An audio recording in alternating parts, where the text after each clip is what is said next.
Hi, everyone. Welcome back to the Womenemies podcast, where we discuss the difficulties, the challenges, the pain, the joy, often invisible challenges and labor that is all wrapped up into motherhood and also women in general parenting themselves. So, today, in this episode, we're talking about a very moment in our lives which helps put us on the trajectory of getting the help we need, healing we need, pointing our life in the direction we want it to be. And that is the moment when we realize this is not me. This is not my life. I call it the this is not me moment, but this is not my life moment. This is not what I envisioned my life moment. This is not who I am moment, who I want to be moment. But it's not just the moment where we think it, it's when we acknowledge it, we admit it, whether it's saying it out loud, writing it down, but we really take the moment to admit it, that saying that this is not for me. Because when we do that, then we end up finding a way to set ourselves free, to get back on the path of who we are, who we want to be, and addressing the points in our life that we're not happy with. A lot of the time, and this has happened to me too, we put a pretty bow on it. If it looks pretty on the outside, we have the good job, we have the great family, we live in a nice neighborhood, our kids go to a good school. We should just be happy with our lives. Now, I'm not saying that we shouldn't be blessed. I'm blessed. Everyone is blessed around the world. There's always going to be a blessing even when we're going through hard times, right? But that doesn't mean are we truly happy? Are we truly living the life we want to be? Are we living to project a certain image of ourselves? And a lot of the time we do that because it's so much easier to say we're happy than to admit that we aren't and go through the years of work. It could be therapy, a different part of healing, changing jobs, sometimes changing spouses or life partners, cutting out certain family members, admitting that you're not okay, dealing with trauma. That takes work. Oh my God, that takes so much work. And sometimes it's just easier to not admit anything so you don't have to do that work because yeah, you're going to go through challenges with the work. But on the other end, and I promise you this, when you get to the other end of figuring out what you want and who you are, it's so worth it. It's so worth it. It's like, we see in the marathons, it's such an emotional moment when people go through the finish line. And it's because of all that work they've gone through and all that sacrifice and all that growing pains. It hurts, the muscle soreness. It's because they put in so much work that when they get to that finish line, they're proud of the work they put in, first of all, and they proved something. They're strong. They did something. They sent a message to themselves: with hard work, I can make it through. The first point is admitting it. So I want you to dig deep and think about when you had that first moment, when you first admitted to yourself, this is not me. Or maybe you haven't, and maybe this podcast, this conversation will make you say, this is not me. This is not the life that I want. I'm not happy. Those are heavy words, but they're often very necessary to say. So let's talk about it. Let's give a real life example. So we'll talk with my life. I share it in the books that I've written. I hit that around May 3rd of 2020 is when I first really, really had the big, nope, this is not going to be me. Nope, I'm not going to die from stress. Nope, I'm not going to live like this, crying every day, going into work, crying from anxiety, feeling anger about finances, anger about parts of my childhood and my trauma, constant stress about work, constant guilt about how I'm going to raise my child, our child. I said, no more. I need help. I don't know what kind of help I need, but I need help. So leading up to that, to give you some background, I was an attorney. I then transferred to the corporate world and had my son in June 2018. At the end of 2018, I had already returned to work. I only took 4.5 months off, which is great for the United States. We'll get this in different podcasts, definitely, but way too soon to return to work. But I was very lucky given what America gives in terms of maternity leave. The company I worked for, which is a fabulous company, I was allowed to take that much time off. So I know it in the grand scheme of things, it's not a lot, but it was a generous company. But that's something America needs to rework, the maternity leave and paternity leave part. But that's a different day, different subject. But I returned back to work, and then I ended up switching jobs with an opportunity to be a vice president of a growing law firm in LA. Our son was only almost 7 months old. So that was a lot of work to, when you're a new leader, you don't want to come in giving orders. You want to get to know your team. You want to naturally and organically grow and grow mutual respect, because that's how true leaders lead. So you have that. That's inevitably a lot of stress.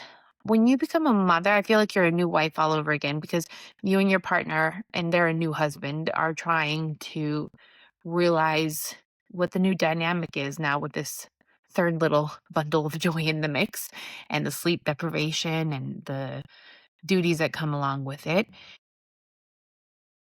Sleep deprivation as a mom, sleep deprivation as a leader of a law firm, sleep deprivation of being a caretaker to my father, who had come to help us with our son, but got sick and never was able to help us.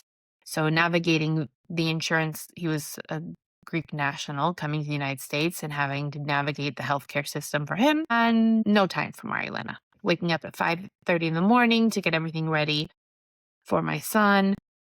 My husband did the drop-offs and the breakfast in the morning, but I picked up, hopefully by 6 p.m., our son, and then either from the nanny share or the daycare, and then had a couple hours of quality time with our son, then cooking, cleaning, sleeping at 1 in the morning to wake up at 5:30 in the morning all over again. So that was not sustainable. Dealing with the death of my father midway through 2019, then my grandfather in March of 2020. My grandfather was somebody that, for me, was a role model of the type of man I wanted to marry. Amazing man. So that was a huge loss, because he taught me a lot about how to be a good business person, just a good person, a good partner, a good communicator, and the important parts of life. He was a person that looked you straight in the eye and said, "How are you doing?" And he really listened. So that was his loss, and then my grandma, who had died years prior. Those two were very fundamental in my upbringing. So trauma in itself, right? Couple months after, so in May, we're dealing with COVID. I'm dealing with leading all new, a team going remotely during unprecedented times, unknowing times, trying to get the PPL loan, the loan for small businesses, to keep, everybody on payroll. It was an incredibly stressful time in itself, adding on being a mother, a wife, a grieving daughter, a grieving granddaughter. And starting in March of 2020 through probably that May 2nd, 3rd of 2020, I was waking up every night around 1 to 2 in the morning. And mind you, those were the times that I got called from both that my father and grandfather had. So I think my body was naturally waiting for another trauma to come. But I couldn't go back to sleep. I felt like I was suffocating. I felt like I couldn't breathe, and I had this terrible feeling that I was going to die. And that from March to beginning of May. And the beginning of May, I just said, that's it. I am going to die from stress. I'm suffocating, and I need help. I don't know how I'm going to get help, but I know I need to get it. So I knew that therapy was very necessary. I hadn't sought it out because I was trying to white knuckle it, just power through, because I felt I didn't have time for therapy.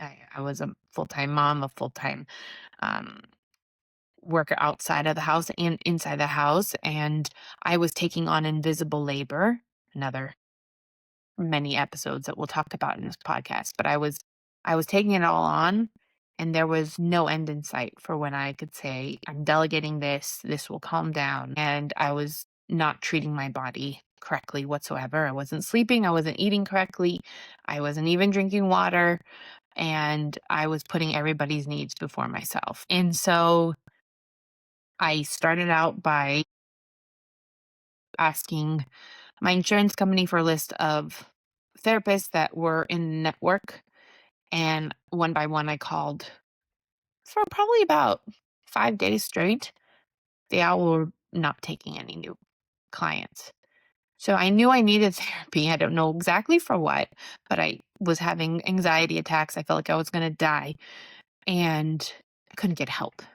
So thank God my amazing general practitioner, physician, referred me to a therapist who now has continued to be my therapist. And I would have Zoom sessions with her, as I still do, FaceTime. And that led me on a trajectory of uncovering the trauma that was really underlying, confronting the life that I was living, that I was not happy. I was loving my husband and loving my son, but I was in a job that was not bringing me joy, not in the sense I worked with some phenomenal people, but I was not being paid my worth. I wasn't speaking up about my worth. I was overworking to prove something, and I was angry at myself for not asking my worth and always being shy about that, but being kind of the martyr and doing everything. So I had a lot of anger towards myself and dealing with trauma of grief. But deeper down, it was the trauma that I had undergone when I was a child that I never talked about, that I thought was just normal. And as I dig deeper, there was a lot more that uncovered. And I had post PTSD, post traumatic syndrome disorder, and I ended up inevitably having to go on medical leave for PTSD, for anxiety, for depression. I was put on Zoloft while having therapy 4 to 5 times a week. And I went to Greece with our son during that time because it was a place where I could get even more healing and more support. Our son was able to play outside safely, be by water, be by nature, not around a lot of people, have healthy food. So it helped my job with trying to heal with my therapist, and my husband stayed in the States and supported us. And I will forever be grateful for that. But when I woke up that day in May 2nd or May 3rd of 2020, and I said, this is not me. I don't want to be in this life where I'm mad at myself for not asking my worth. I'm going into work and working crazy hours and not getting paid my worth. I don't have a lot of time with my son. I'm not taking care of myself. I'm not present. I'm just thinking of all the financial stress, the stress of being a mom, all the checklists and to-do lists. I finally had to say enough because I was a shell of who even I knew myself to be. Who I knew myself to be was somebody that was vibrant, curious, smart, caring, excited about life and wanted to help others, and passionate. And I had become a corporate stress ball who could not sit still, who would rather work till 2 in the morning than deal with her own trauma. So that I stepped off that crazy merry-go-round. And the work that followed was not easy. The therapy 4 to 5 times a week, the talking about really, really painful memories, confronting my worth, confronting the way I was letting things happen, confronting the way I was an enemy to myself. That was not easy. I mean, it got to the point I was given one time, my friends asked me to review a contract. It was a 1 page.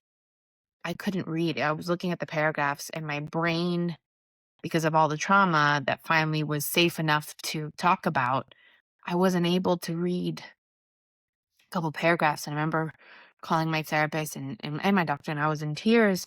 And they said, Marilena, your brain is finally being given the opportunity to heal. So you need to let it heal. That means not even trying to do anything. Like, really just focus on your healing and your son and taking care of yourself and rest. And I had to do that. I mean, I could not, do anything else but that.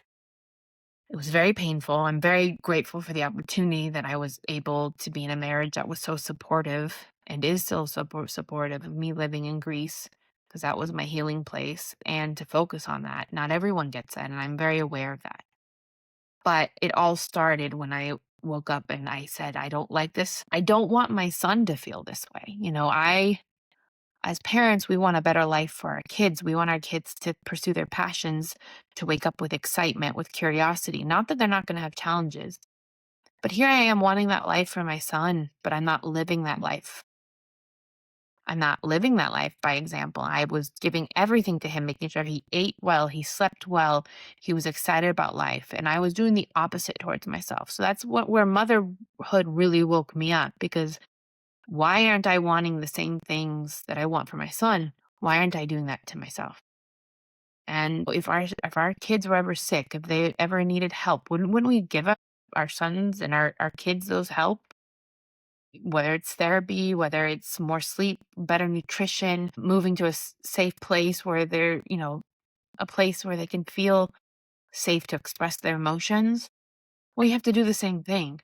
Motherhood made me prioritize another person ahead of me and prioritize so many other things and take on the invisible labor of to-do lists and checklists of the everyday stuff of their education. It also brought up certain resentments because I was raising him in a way and treating him in a way to treat himself that I never treated myself as that. I never cared about my sleep. I never cared about what I ate or my feelings or talking about them. I was training myself to be the people pleaser, to say everything's great, I'm good, I'm happy, I'm the straight A student, there's nothing wrong with me. So motherhood catapulted me into evaluating my life, and it helped get me painfully there, but saying this is not me, this is not what I want, and this is not the example I'm going to set for my son. And I thank God every day for that moment, and I'm proud of myself for the courage of saying I'm not happy. So I want, if you're listening to this in a car, if you're listening to this on your walk, if you're listening to this just relaxing on your couch and you feel like you've dug yourself so deep in a hole because on the outside it looks like you have everything. You have a wonderful marriage, you have a wonderful child, and you are working in the home. Your job is a homemaker or your job is outside of the home. You have that invisible checklist that you do every day as a mother, but you feel like you're in this constant merry-go-round, this constant pressure where you don't like your job or you don't like the fact that you have accepted a lesser paying job, or you haven't talked about your worth in your job or at home as a stay-at-home parent. If you are just waking up with anxiety and a constant to-do list and it's never ending and you feel the psychological, the physical, and the financial stress on you, but you don't know how to get off of that merry-go-round and you're just constantly going, if you cannot sit still and the thought of saying I'm not happy makes you afraid, it's okay.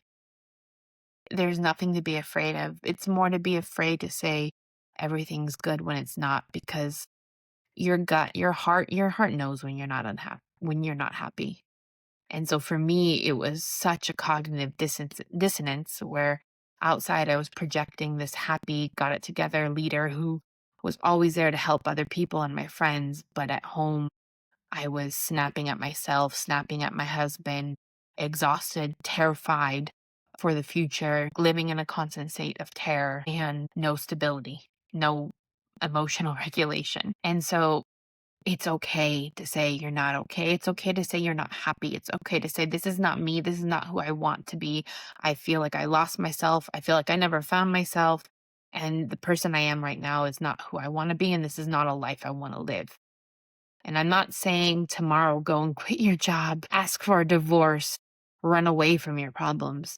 It's admitting that there is a problem and then finding with your family, with your support system, a way to help yourself, whether that means it could mean taking a leave of absence. It could be a therapist, a coach, a friend, a passion, starting to do a hobby, realizing where you're overworked and delegating. But it's realizing it and talking about the problem. Because when you talk about it, then solutions can be found. So I would love to hear from you. What is your "this is not me" moment? When did you realize that? Or have you realized that? Are you happy? Are you okay to say, "I'm not happy, but I will be"? Because truthfully, you will be happy. You will find joy again. I, for many years, didn't think it was possible to wake up without anxiety, and I prayed for that. But through hard work, I do. I wake up with excitement. Not every day is exciting, but I am excited for life and the future, and it's not all catastrophe around me. And I like who I am becoming, and I want that for you. So let's start with it. Let's reflect on where is this is not me moment. This is not my life. And talk about the issue where you're not happy or the many issues that you're not happy. Write it down and let's take it from there. Thanks for listening. And I really am looking forward to this season and many conversations with you. Bye.